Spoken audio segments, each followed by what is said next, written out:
Good morning.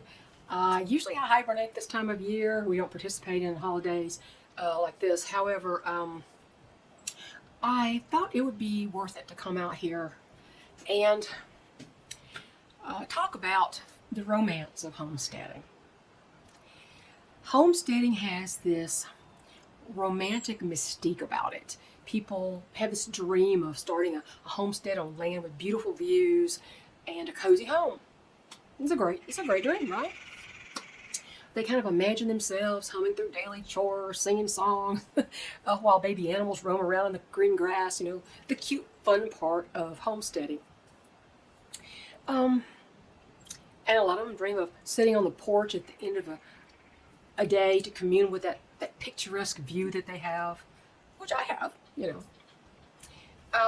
holding a relaxing beverage while, turning in for then you turn in for a night of restful sleep, do it all over again the next day to experience that joy all over again. And with some planning and luck, they may finally achieve their dream. And then they wake up. There is certainly a romance to homesteading, okay? There is. When you're doing it in the abstract, especially. When you're doing it in the abstract, when it's like it's in your head, and you imagine all these wonderful things. But the reality of that life, any life really, is it's not always pleasant. Caring for a homestead, especially with animals of several kinds, maintaining a property, gardening, it's a life of routine and physical work.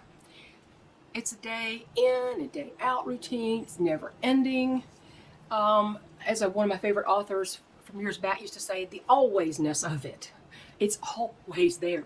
It doesn't stop when you're under the weather. It doesn't stop when you're injured. Even more so if you're doing it by yourself. If you're not there daily to manage your animals, they may become injured or sick. And you can't afford to be either of those yourself, injured or sick, when lives are at stake. Their lives are at stake.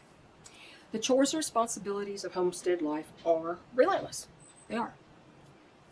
Now, is there joy in the lifestyle? Sure. There's also exhaustion, frustration, sadness, heartache, discomfort. So, is it worth it? Well, I guess that really depends on why you're homesteading. If it's to create a storybook life, a fantasy life that you want for yourself, only to have that fall in on itself when your expectations exceed reality, maybe it's not worth it. If it's to create a life of abundance and self-sufficiency, to provide security, food security, safety, privacy, if it's to cut the cord of dependence on systems run by other people, I believe it is worth it. Yes, I do. There are several things that will make your foray into self-sufficiency successful. You make them more likely to succeed and get close to that dream you've got in your head. First, I can't say this enough, and people don't want to think about it. Even if you're relatively young, able-bodied, and healthy now, never assume that will always be the case. Ever. And understand that as you run your homestead, busy from sunup to sundown, and you are busy from sunup to sundown, especially if you have more than one livestock animal, time's going to flash by so fast that you're going to wake up 20 years later. And not quite the spry person that you were when you started this endeavor. Hello, I resemble that remark. My husband more so.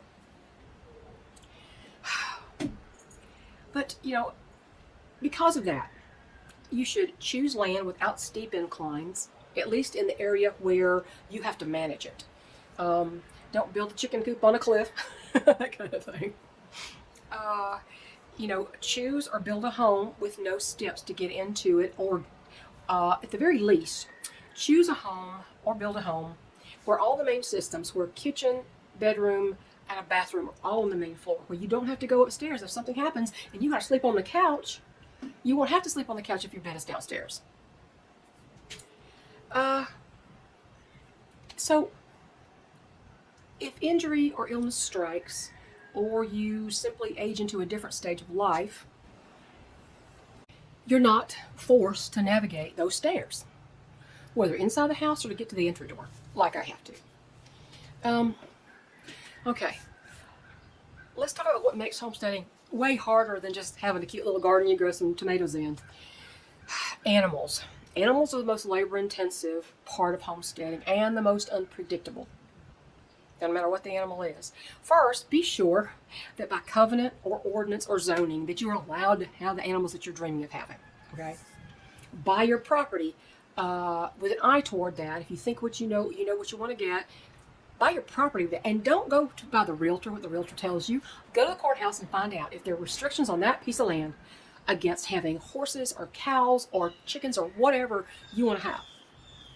You can, and there may be restrictions against having a rooster, but let me tell you, if you want to be self-sustaining, you have to have a rooster. Chickens are not, they do not pop out fertilized eggs unless there's a rooster who's bred the chicken. Okay, it's simple facts of life, but most people are very woefully ignorant of it, sadly. So, your dream might end before it even starts. If you get chickens or you get a cow and the county comes along and says, you can't have that here, you're gonna have to get rid of it. So because we didn't begin homesteading until we were in our 40s, our mid 40s, post-military service, and my husband has serious joint and back issues, we chose to keep only poultry. We've had guineas and we've had chickens. I've never had turkeys. I don't think I want to get turkey, but although I like Royal Palm turkeys, I think they're gorgeous. That poultry doesn't have to reproduce unless you allow it, and there's a whole lot of breeding, and don't have to be authorized or not. You don't have to hatch the eggs. You don't have to let the eggs hatch.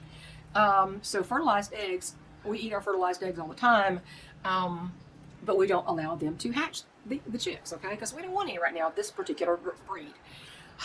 So, poultry was a great choice for us. It gave us food. I don't process my chickens. If it's a mean rooster, I would, but I don't have mean roosters, so I haven't done that in like 19 years, processed a mean rooster.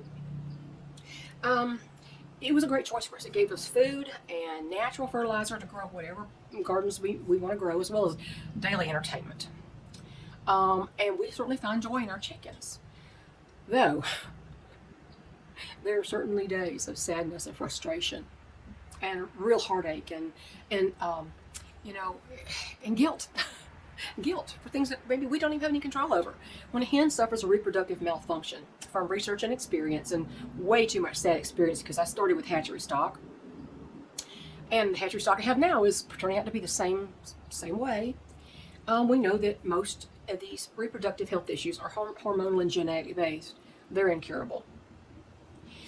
And that said, I've always advised that raising chickens can carry as much guilt with it as raising children at times.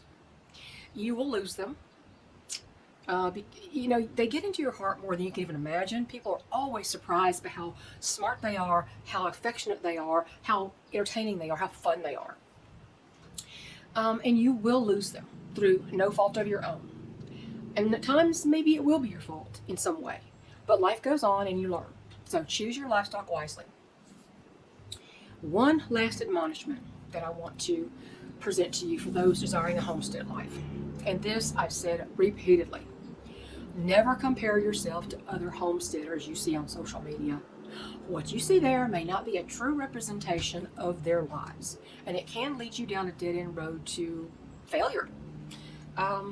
By nature, of course, everybody wants to show the positive and the beautiful, and the use their cinematography skills and make everything look wonderful, like a fantasy. They will often hide the unpleasant, harsh realities of their lives, their day-to-day lives. And that's human nature.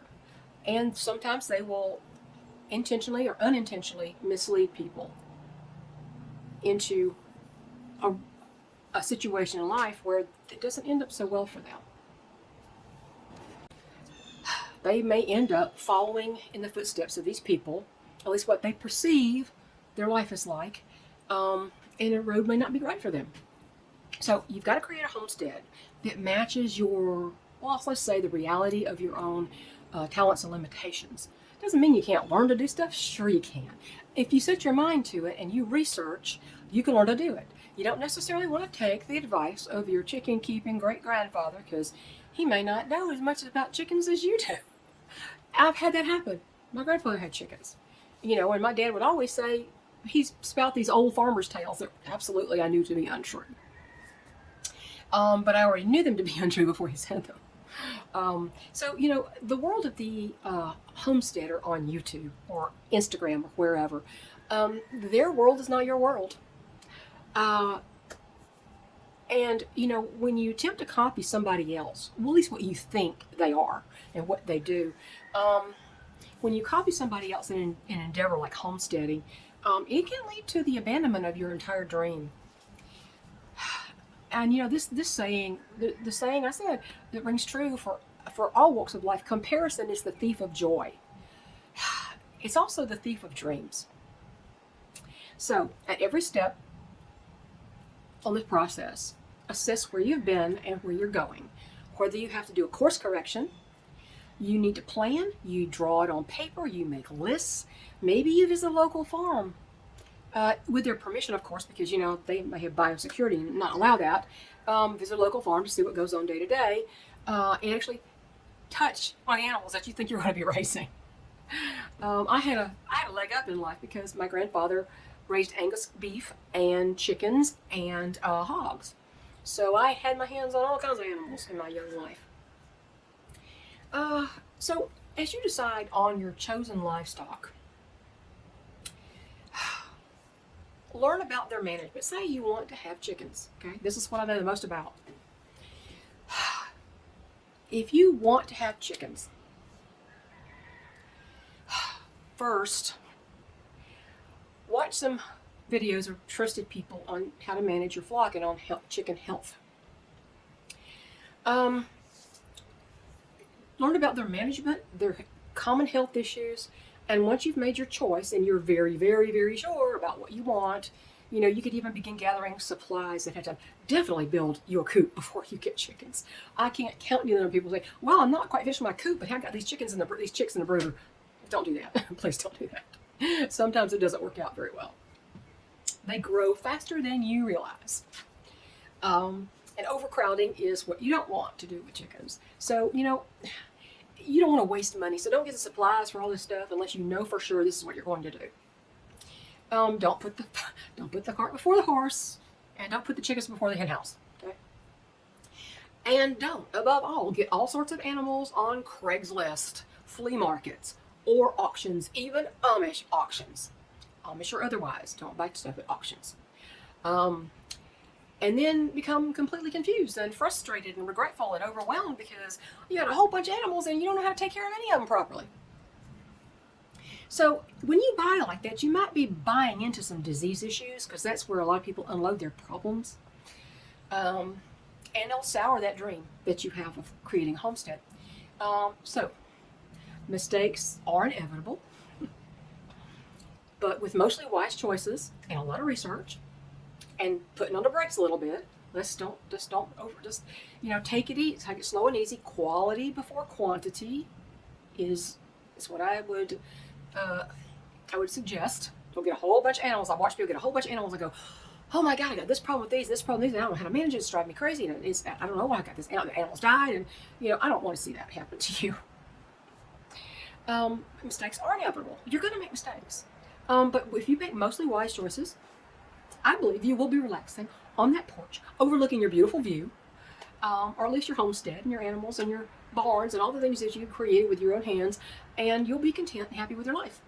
And you'll be able to survive no matter what the world throws at you. So that's my suggestion about those who are thinking of creating a homestead, or they've already bought a place and haven't quite started the actual development yet. So that's just my humble opinion.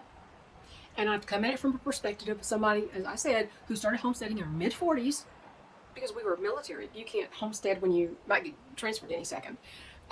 So just take it slow and easy. Do your research. I don't have a lot of things about different animals. I don't have rabbits. I don't have, I'm not a rabbit fan, but I mean, I can see getting them someday. But I have a lot of videos about chicken management and chicken health. And you can get books all you want. However, there's a lot of stuff I've seen and had to experience that you will never find in a chicken keeping manual, ever. They just don't address it. Experience is sometimes a very sad teacher. But we researched before we ever got chickens. I had my chicken house built before I got chicks. They had to stay in the house until they were old enough to go out when it was cold. But you know, I'm a researcher. I'm an avid researcher, and it served me well. And you know, I have things about biosecurity and all kinds of stuff on this channel. If you're interested in chickens, I've never raised quail, but if you want something, or they don't necessarily have to go outside, this may be a little easier to manage in a lot of ways. You can get quail. Guineas are special, so I don't know if I would watch my guinea fowl video if you haven't, if you think I'm guineas. I love guineas. Trust me, don't get me wrong, I love my guineas, but they didn't love my chickens, and it was a battle all the time. So I had to make a choice. Most guineas don't lay during the winter. Chickens sometimes do. So anyway, that's all I want to say. Oh, how do you like my shirt? How do you like the shirt? Oh, goodness gracious, I don't think I can show it. Yeah, I can show it now. Fluent and foul language.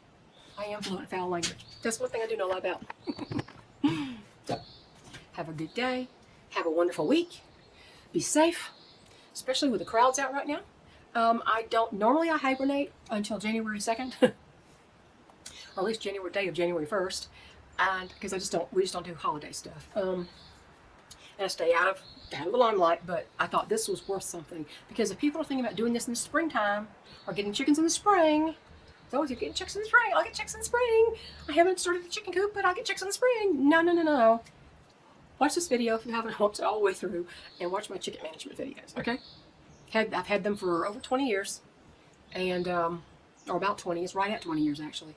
And, yeah, I couldn't be happier with choosing chickens as my livestock animal of choice. And of course, I told you why. I got those instead of goats or cows or horses or donkeys or anything else. So, take care, everybody. Bye.